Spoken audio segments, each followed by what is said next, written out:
ప్రభుత్వము అప్పులు చేసిపోయింది, బకాయిలు పెట్టింది, మాకు బాధలు ఉన్నాయి, కష్టంగా ఉందని చెప్పి వారు మాటలు చెప్తా ఉన్నారు. నేను చెప్తా ఉన్నాను, గత ప్రభుత్వంలో అంటే చంద్రబాబు నాయుడు గారి హయాంలో 2014 నుంచి 19 వరకు వాళ్ళ హయాంలో వాళ్ళు మిగిల్చినటువంటి బకాయిలు 632 కోట్లుంటే ఆ బకాయిల్ని ఏమాత్రం కూడా మేము సాకులు చెప్పకుండా మేము బాధ్యత తీసుకొని మా జగన్మోహన్ రెడ్డి గారు, మా నాయకుడు జగన్మోహన్ రెడ్డి గారు వాటిని క్లియర్ చేసి 1050 ప్రొసీజర్స్ ని 3257 ప్రొసీజర్స్ కి పెంచి సంవత్సరానికి 1000 కోట్లు మీ హయాంలో మీరు ఖర్చు పెడితే 3000 కోట్ల వరకు కూడా ఖర్చు పెట్టి బ్రహ్మాండంగా రాష్ట్ర ప్రజలందరికీ కూడా వైద్య సేవలు అందించినటువంటి ఘనత జగన్మోహన్ రెడ్డి గారి ప్రభుత్వానికి దక్కింది. ఆ నమ్మకాన్ని కూడా ప్రజల్లో మేము నిలుపుకుంటున్నాం.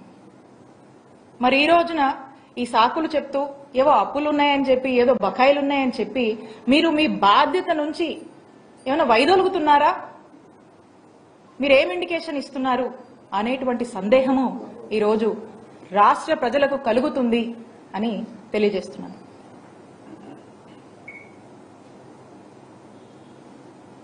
ఈ రోజున మీరు చూసినట్టయితే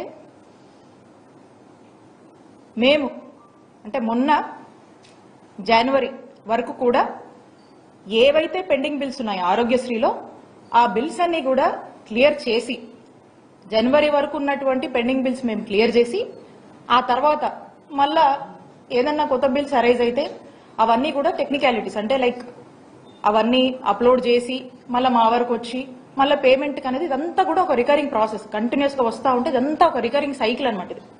సో మా వరకు జనవరి వరకు ఉన్నవి కూడా మా జగనన్న ప్రభుత్వం క్లియర్ చేసి, ఆ తర్వాత ఫిబ్రవరి మార్చ్ ఏదైతే ఉందో అప్పటికి వచ్చినటువంటి అప్లోడ్ అయ్యి వచ్చినటువంటి మా దృష్టికి వచ్చినటువంటి ఏవైతే ఉన్నాయో అప్పటికి వచ్చేసరికి మార్చ్లో ఎన్నికల కోడ్ వచ్చింది.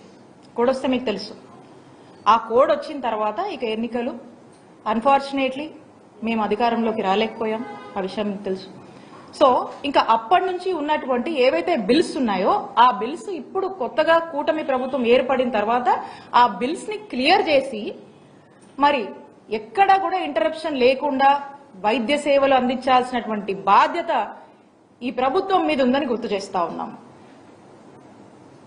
ఏదో లెక్కలు చెప్పి అప్పులని, ఆదాయాలని, బకాయిలని సాకులు చెప్పి మీకు రెస్పాన్సిబిలిటీ నుంచి మీరు ఏమైనా తప్పించుకునేటువంటి ప్రయత్నం చేస్తున్నారా?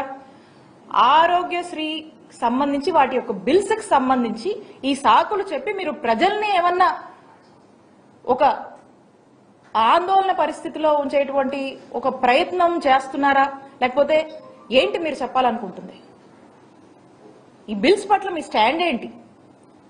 ఈ బిల్స్ అనేది మీ బాధ్యత, ఇది కంటిన్యూస్ రికరింగ్ సైకిల్ అని చెప్పి మీకు గుర్తు చేస్తా ఉన్నాం. అలాగే